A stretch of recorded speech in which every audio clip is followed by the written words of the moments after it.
চলুন শুরু করা যাক আজকের আয়োজন দুপুরের। এই মাছ হলো আপনার কই মাছ টমেটো ভুনা, ভেন্ডি ভাজি, করলা ভাজি। চলুন শুরু করি। চলুন এবার শুরু করা যাক। প্রথমে করলা ভাজিটা শুরু করি, বিসমিল্লাহ।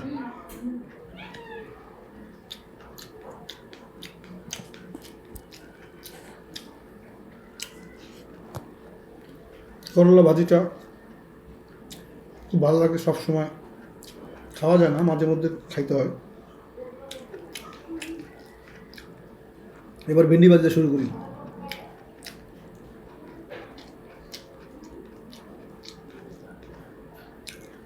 ভেন্ডির তরকারি প্লাস ভেন্ডির ভাজি, একটা জিনিস ভালো, কোনটা জানেন? সেটা হলো যখন মা খাবেন, মুখে দিবেন, এক ঢুকে যাবে নগদ, চাবাইতে হবে না, একলাই চলে যায়। এগুলো ভেন্ডি ভাজির গুণ। যে কই মাছ। হ্যালো এভরিওয়ান, ভালো থাকবেন সবাই। যদি ভালো থাকে, ভিডিওটা ভালো লাগে, অবশ্যই ফলো করবেন, আমার চ্যানেলটা সাবস্ক্রাইব করবেন। আল্লাহ হাফেজ, বাই বাই।